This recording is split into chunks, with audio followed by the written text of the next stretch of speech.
así. Y yo así, güey. ¿Prendo la cámara? No. Bueno, muchachos, entonces la clase pasada yo empecé a darles y luego le siguió el doctor Rentería. ¿Se acuerdan ustedes de eso? Sí. Y yo tuve que salir.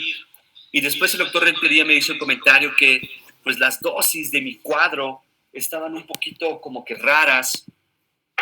Y entonces le expliqué al doctor Rentería que la idea de enseñarles este cuadro eran varias cosas, porque las dosis de la lidocaína, mepivacaína y lo que estamos viendo en el pizarrón, lo pueden ver tranquilamente en cualquier momento en Google.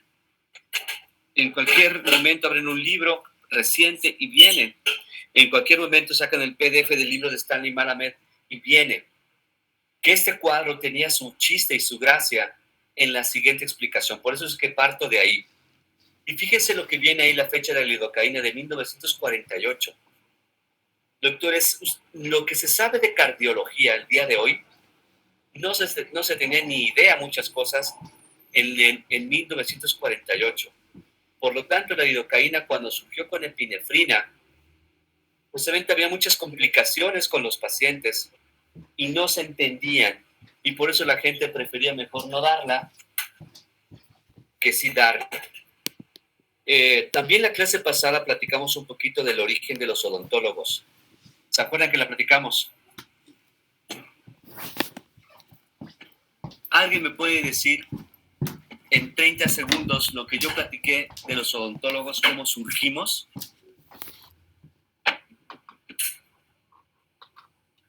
¿Qué era lo importante que yo les dije hace 8 días de los odontólogos?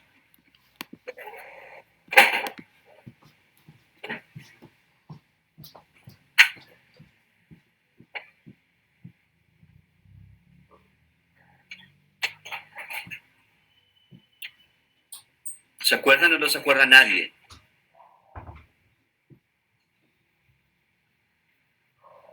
Lo que les dije del odontólogo es finalmente que desde sus orígenes la diferencia con el gremio médico es de que no le gustaba estudiar mucho, que digamos. Y por eso fueron personas que nos fuimos quedando en las CAIs haciendo cirugías, pero cada vez hacíamos menos cosas y menos cosas.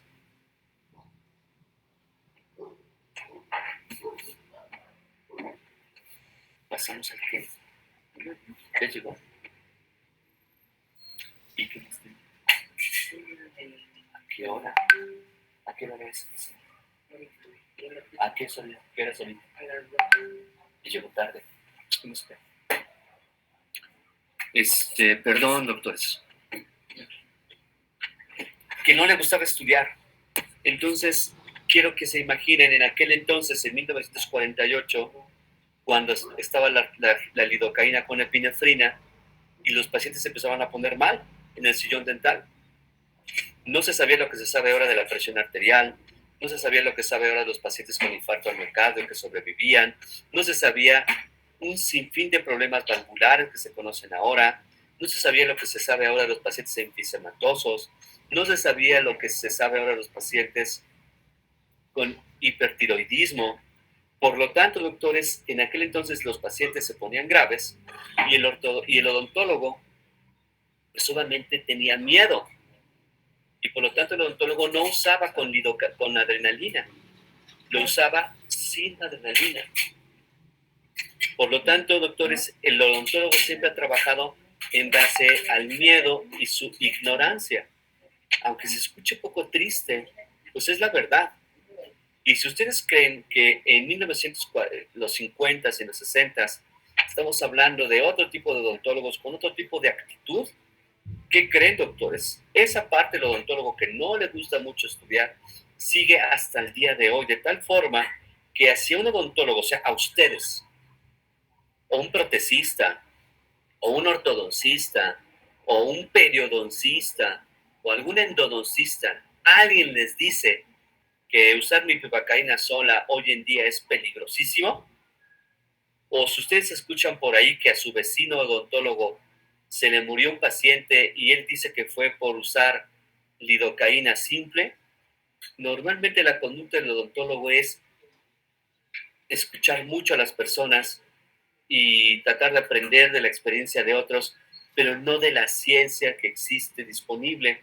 Por lo tanto, lo importante de este cuadro es dar la explicación cómo es que evolucionó un poquito la anestesia local y cómo le faltan muchas cosas por evolucionar el día de hoy que realmente hasta da un poquito de tristeza.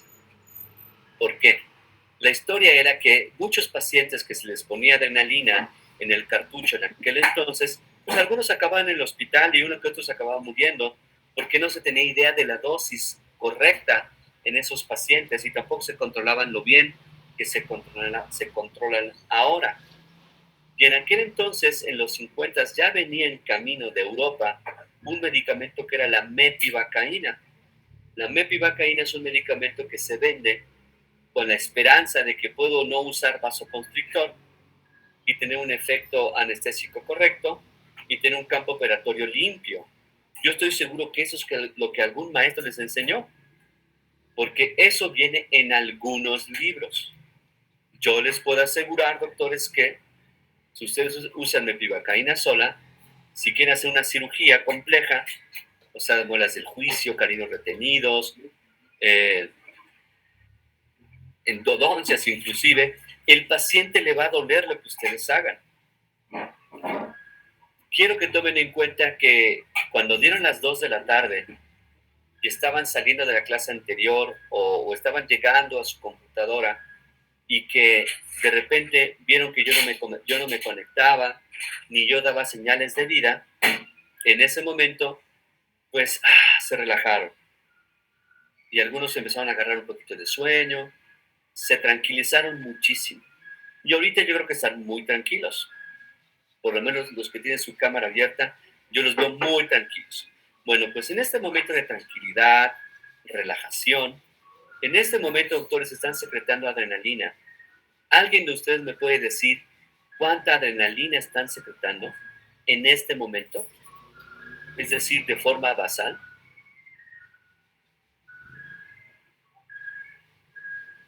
¿O alguien tiene alguna remota idea? Bueno, pues en este momento están secretando adrenalina, que están relajados, un promedio de 17 a 25 microgramos por kilogramo de peso por hora. Si ustedes llegaran a pesar 50 kilos, ¿cuánta adrenalina están secretando en una hora? 250 microgramos.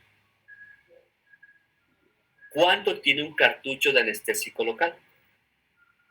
Que viene en uno en 100,000. ¿Cuántos microgramos tiene de adrenalina? Es .018 .018 ¿qué? microgramos. Tiene 18 microgramos. Sí, .018 gramos, ¿no? Entonces tiene 18 microgramos. Es decir, doctores, que lo que tiene adrenalina ese cartucho es nada comparado con lo que ustedes están secretando de forma basal en reposo.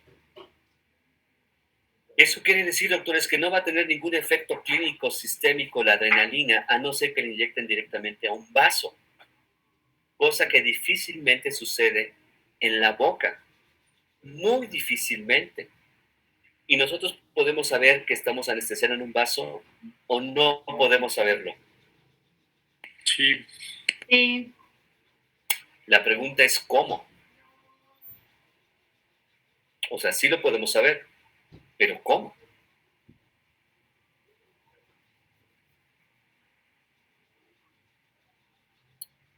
La realidad es de que para eso viene la burbujita al vacío de nuestro cartucho de anestesia. Pero estoy sorprendido de ver cómo a la fecha, cuando había clínicas, todavía el alumno que ya estaba en tercero o en cuarto, le daba por esa burbujita que piensan que tiene aire, que no tiene nada porque está al vacío, la sacan del cartucho. Y obviamente con eso pierden la oportunidad de saber si están en un vaso o no están en un vaso. Y yo no sé quién les habrá enseñado eso. Yo espero que ustedes eso no se los haya enseñado nadie. ¿De acuerdo? Entonces, nuestro cartucho o nuestra jeringa de cálculo, perdón, no puede hacer una aspiración. No está diseñada para eso. y mucho menos cuando el cartucho está nuevo.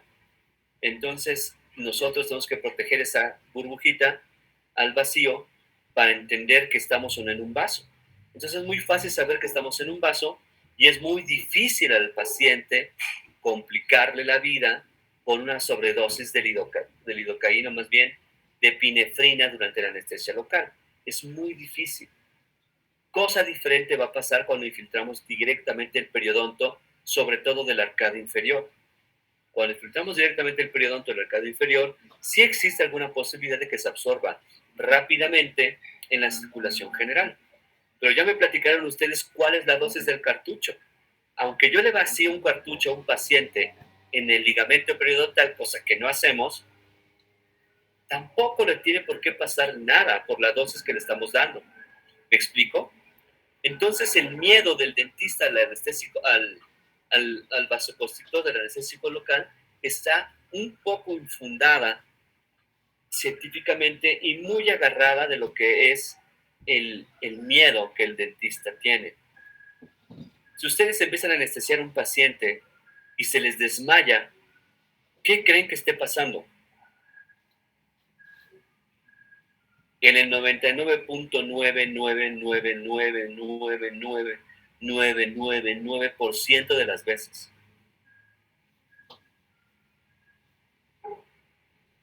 Lo están anestesiando, están comenzando, al paciente ni siquiera le dolió y se empezó a desmayar. ¿Qué creen que le esté pasando? ¿Está nervioso? Exactamente. Una lipotimia por un problema neurogénico. Pero ¿qué es lo que piensa la gente? Que algo está mal con su anestesia. A no ser que esté caduco. ¿Cómo dijo, doctor, que se llama? ¿Mande? ¿Qué pasó? ¿Cómo dijo que es lo que pasó?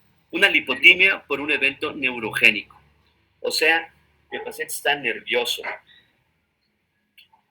Y hoy en día le pasa más a los hombres que a las mujeres. Hace muchos años le pasaba más a las mujeres que a los hombres.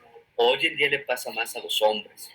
La razón, no sé cuál, pero le pasa más. El hombre es mucho más nervioso, mucho más consternado de recibir dolor que la mujer. No sé qué ha pasado, pero pues es la realidad. Entonces, doctores, el vasoconstrictor no es algo grave, no es algo que le debamos tener miedo. Sí debemos tener respeto, por supuesto, pero no miedo. Ahora bien, imagínense que a la doctora Carolina Palma Lilian le pregunto cuál es la dosis por kilogramo de peso del vasoconstrictor. Doctora Corona, ¿me lo puede decir? Si no me lo contesta, le voy a tener que bajar un punto. ¿De 1.8? No. Pero la verdad es que no quería que me lo dijera, doctora, solamente quería que se pusiera nerviosa. Y más cuando le dije que le iba a bajar un punto. Doctores, a su compañera que tenía 18 a 25 microgramos por kilogramo de peso por hora, el hecho que yo la haya puesto nerviosa con mi pregunta subió. ¿A cuánto creen que haya subido la secreción de adrenalina de su compañera?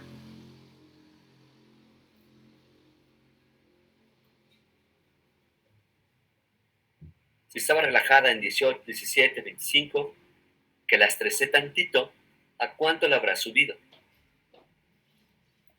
Yo creo que como al triple, unos 100. A lo mejor como 80. Y si encima de eso, cuando le estoy preguntando, empieza a temblar en su casa, pues a lo mejor sí se le va a 300. ¿De acuerdo?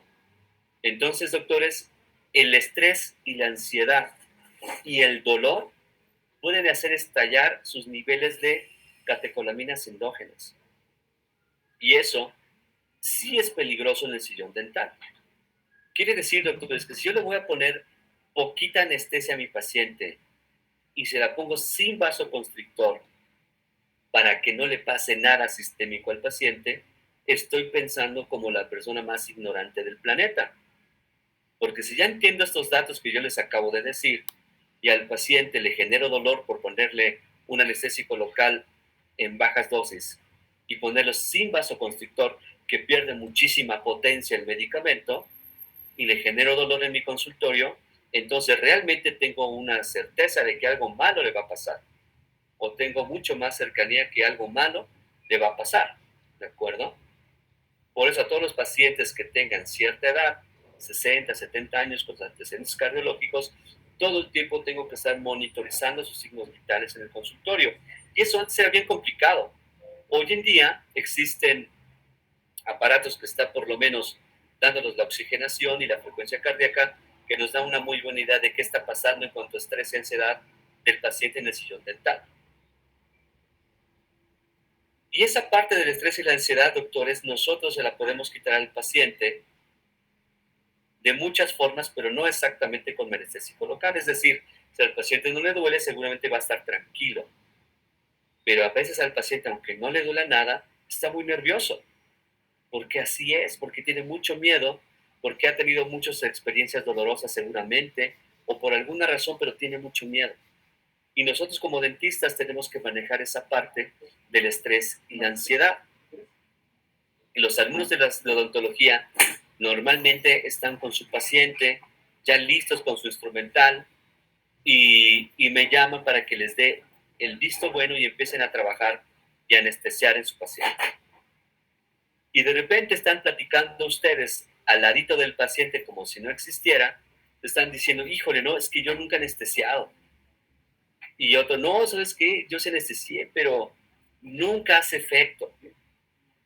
O van a estar diciendo, oye, ¿sabes qué? Fíjate que se me olvidó el forceps. No lo traigo. No traigo el campo, no traigo esto. Y el paciente está escuchándolos hablar y decir que ustedes no saben nada, que no tienen el instrumental listo. Pues obviamente el paciente se pone muy nervioso, ¿de acuerdo? Entonces esa parte no es una parte muy farmacológica que estemos hablando, pero también es muy importante. En su práctica privada es que el paciente vea que todo está limpio, que el paciente vea al doctor que está pues, presentable, que está en sus 5 sentidos, que está muy pendiente de su caso, que está segurísimo de lo que le va a hacer, que sepa platicar con él y relajarlo, ¿me explico? Pero todo eso no es nada más para que le caigan bien al paciente. Realmente tiene una parte funcional, o sea, una parte orgánica muy importante, porque el simple hecho de estar estresados aumenta esas catecolaminas endógenas. ¿Estamos de acuerdo? Entonces, un paciente que tuvo un infarto al miocardio y que ya tiene de esos 5 años y que de repente llega a la consulta odontológica y me da miedo ponerle vasoconstrictor y no se lo pongo y le empieza a doler, a ese paciente tenemos más cerca de una complicación que aquel paciente que sí le pusimos anestesia para su procedimiento. Cuando de repente ustedes dicen, bueno, que yo no sé, el primer paso fue reconocer que yo no sé qué voy a hacer con mi paciente. Mejor le pregunto a su cardiólogo. El cardiólogo de pronto le responde muy sencillamente, doctor, no se preocupe, usted déle el anestésico que guste, pero no le ponga epinefrina. Y el cardiólogo con eso se cura en salud. Pero el cardiólogo por alguna razón desconoce lo que yo les acabo de decir. O por lo menos cree que lo que le van a hacer es irrelevante y que es una cuestión muy rápida y que ustedes lo pueden hacer muy rápido sin que el paciente le genere ningún dolor, ningún estrés, porque el paciente, el cardiólogo no puede entender que el efecto del anestésico local es la mitad eficiente cuando tiene vasoconstrictor, cuando no tiene vasoconstrictor.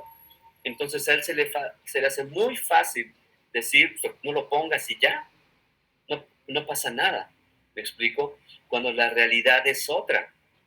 Pero ustedes que son alumnos, ¿son de tercero o son de cuarto? De cuarto, ¿no? Cuarto. O sea, ya no se vale hacer todo lo que los demás les dicen que hagan, inclusive lo que yo les digo. Entonces tendrán que leer eso para ver si estoy yo o no en lo correcto.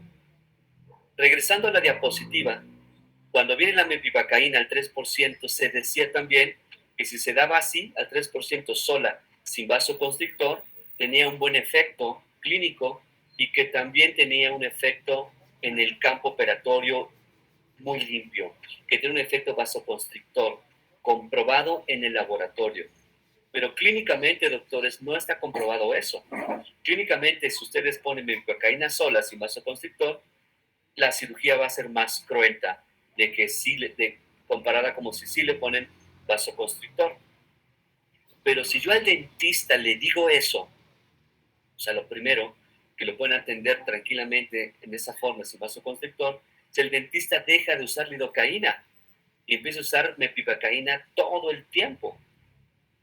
Recuerden que yo les comenté que la cuestión económica es súper importante en la farmacología y en especial en los medicamentos para el dolor.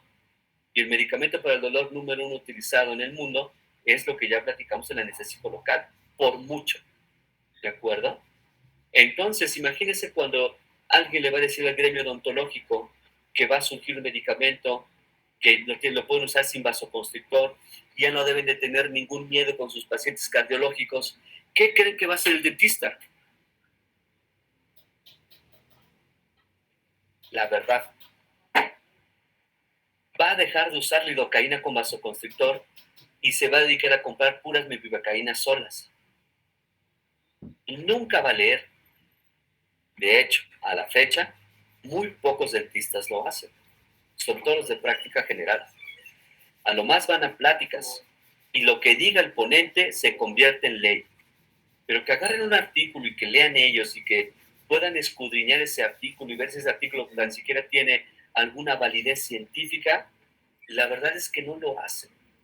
Pero aunque no lo hagan la mayoría, no quiere decir que esté bien. Pero eso es lo que ha pasado en la historia de la farmacología en base a anestésicos locales. Yo les hago la pregunta, en sus conocimientos, ¿cuál es el más potente, la mepivacaína o la lidocaína? Lidocaína. ¿Mandé? Lido. La lidocaína. Lido.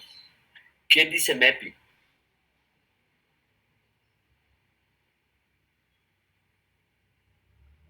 ¿Nadie? Yo creo que es lo que más usan ahora.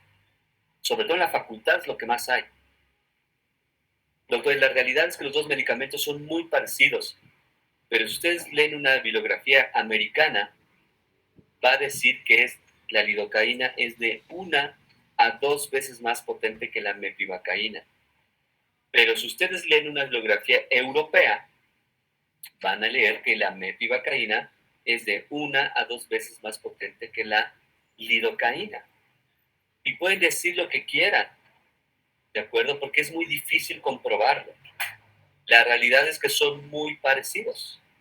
La otra realidad es que su efecto clínico comparados con y sin vasoconstrictor es muy significativo. Es decir, ustedes usan mepio, lido sin vasoconstrictor y no creo que puedan hacer la extracción sin dolor. Definitivamente. Tendría que ser un caso muy sencillo. Un caso más complicado, una muela del juicio, un diente retenido, dudo muchísimo que lo puedan hacer sin dolor. Y en un paciente cardiópata, hipertenso, ya cobra una relevancia importante. Entonces Estados Unidos, cuando vio que venía la mepivacaína al mercado y que era un medicamento que se iba a vender sin vasoconstrictor, iba a perder todo el comercio, lo iba a perder. Y como ellos no se iban a dejar, resulta que sacaron un medicamento al vapor. Ese medicamento al vapor fue lo que dice ahí de prilocaína. Esa prilocaína con fenilefrina es lo que se llamó hace muchos años y todavía existe por ahí, el Citanest. Ese Citanest es un medicamento por demás pésimo. Pésimo, pésimo, pésimo. Sin embargo, ese medicamento era más caro que la lidocaína y casi no había mepivacaína en México. Hablo de los años 90, 2000, no estamos hablando de la prehistoria para mucha gente que está viva y ejerciendo. A lo mejor para ustedes sí es prehistoria, pero la verdad es que no es tanta historia de odontología. La gente que estudiamos en los 90 y en los 2000 somos sus maestros. Bueno, pues en esos años, doctores, usaban el Citanest con el medicamento número 1, porque el fabricante le mostraba unos panfletos al dentista ahí mismo en la universidad, donde decía que ese Citanest era Citanest, era cardioseguro y que era el medicamento ideal para los diabéticos. ¿Ustedes se acuerdan en qué receptores actúa la adrenalina? Si más alfa que beta. En los beta No, adrenérgicos. alfa 2, ¿se acuerdan? Beta.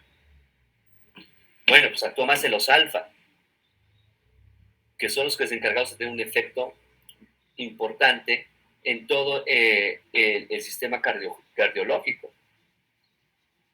Y la prilocaína tiene un efecto más en los receptores beta.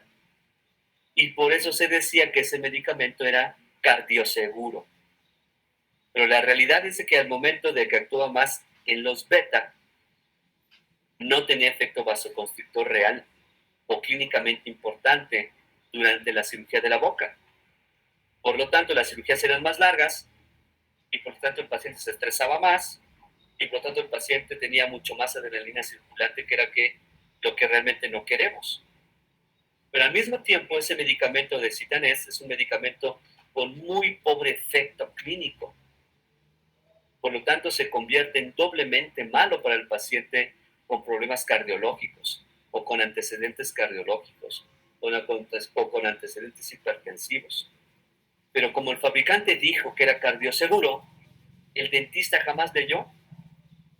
Y fueron por lo menos desde los 70s hasta finales de los 2000s, estamos hablando de más de 30 años, doctores, que se nos enseñaba que es un medicamento extraordinario y que a pesar que era pésimo para los cardiópatas y todo, era el medicamento que más sabían los consultorios dentales.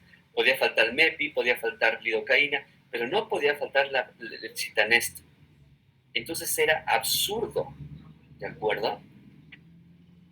Y luego viene en la diapositiva un medicamento que es la articaína. ¿Ustedes saben en qué año se logró sintetizar la articaína? A finales de los años 50.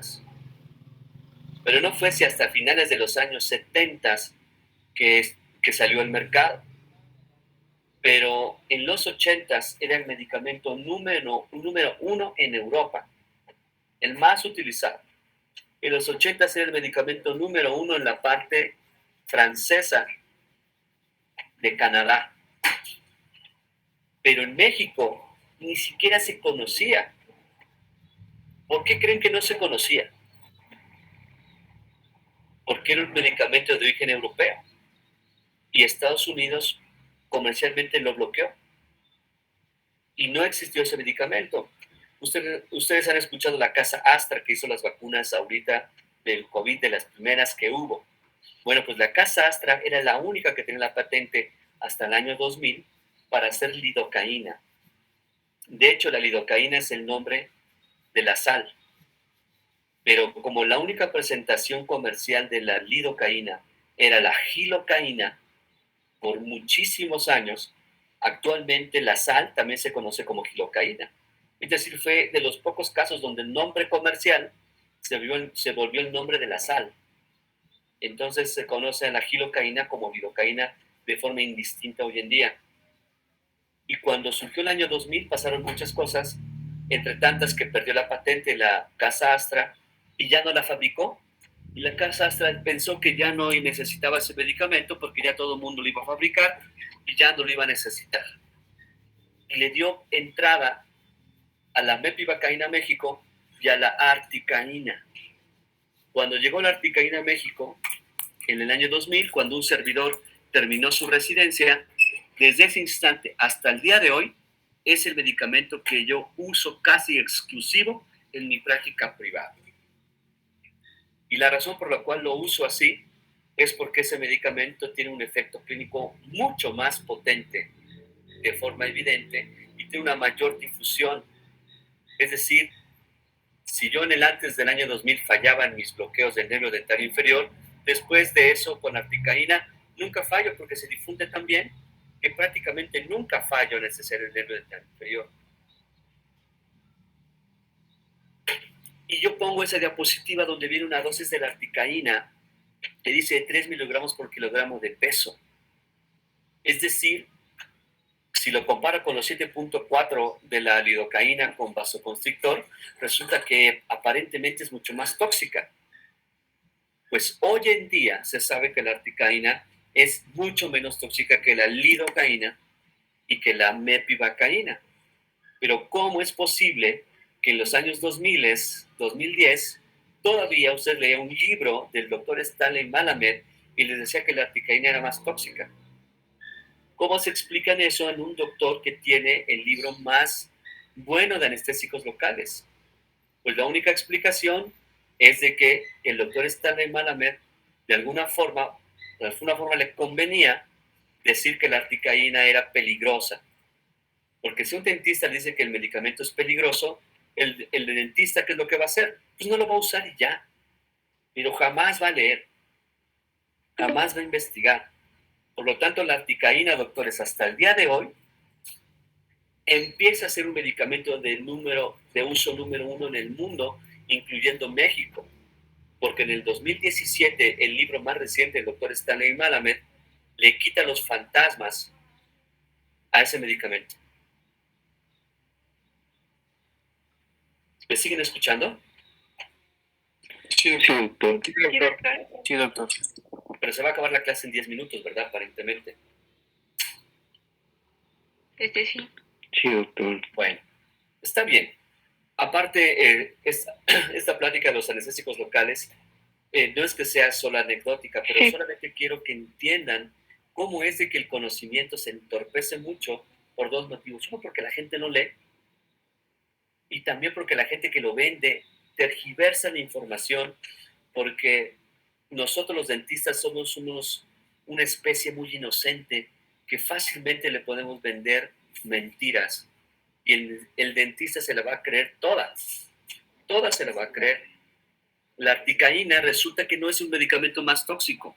El doctor Stanley Malamed puso en sus libros viejos del año 2000, 2015, 2013, que la articaína tenía eventos o que se había dicho que causó parestesia en un paciente del nervio dental inferior, cosa que es totalmente falso. O sea, es imposible comprobar que fue por el medicamento. Pudo haber sido por el piquete de la aguja en el nervio, pero como lo dijo el doctor Stanley Malamed en su libro, pues ya nadie compró articaína. Cuando él pone en su libro esas dosis, y había que tomar en cuenta mucho más la dosis que se le daba a un niño, a un joven, una persona de muy poco peso, pues la gente, los dentistas, mejor en lugar de pensar, pues no la usan y ya. Aparte, por desgracia, la articaína es un poco más cara. Pero un poco es un poquito, 50 pesos más cara. Y el efecto clínico es mucho mejor. Pero pasaron más de 20 años, del año 2000 que surgió el mercado en México, para que la articaína empezara a tener la justicia en el mercado que debió haber tenido. Y eso fue culpa de las dos cosas que ya les dije, pero también incluidos sus maestros, que no lo enseñan. Raro es el que lo enseña. No raro, rarísimo. ¿De acuerdo? Entonces, doctores, si ustedes quieren de verdad estar bien en sus conocimientos, en la prevención del dolor, tan siquiera en su medicamento número 1 para toda la vida, tendrán que ponerse a leer, y ya no nada más los libros, porque les acabo de comentar que los libros pueden venir, aunque sea de personas extraordinarias, con muchísimos problemas de conflicto de intereses, ¿de acuerdo? Económicos. Pues tendrán que leer de los artículos y tendrán que saber qué artículo es bueno y qué artículo es malo. Y si tienen duda de eso, para eso estamos nosotros. Para poderles ayudar, sabes que este artículo no sirve, o casi no sirve, o sí sirve mucho, para que ustedes adquieran conocimientos como amerita el día de hoy, no de los maestros. Cuando yo estudiaba en el año 2000, mis clases me las daban doctores que estudiaron en los años 70 y 80. O sea, en la época donde el miedo al vasoconstrictor era impresionante, ¿de acuerdo? Con lo poquito que vimos ahora, doctores, ¿alguien tiene alguna duda o comentario? No, No, doctor. ¿Alguien tiene alguna duda con la importancia que tiene que ser que ustedes lean por su cuenta? Bueno, doctores, yo de verdad los invito a que ustedes lean el tema porque probablemente terminamos el tema de anestésicos locales y después, que va a ser la próxima clase, obviamente, y nos pasamos a los analgésicos, los esteroideos, y probablemente a partir de ese día, cuando yo les pregunte algo, sí tenga algún peso académico en su calificación. ¿De acuerdo? Nos vamos a ver el próximo martes. Nos vemos puntuales a las 2. Vemos por lo menos 1 hora y media de clase. Terminamos ese tema y empezamos analgésicos y tal vez brinquemos a la parte de coagulación y acabemos con los 3 principios de cirugía y podamos avanzar a otras cosas. ¿De acuerdo? Sí, doctor. Sí, doctor. Bueno, pues cuídense mucho. Estamos en contacto. Gracias, doctor. Hasta luego. Hasta luego. Gracias, Doc.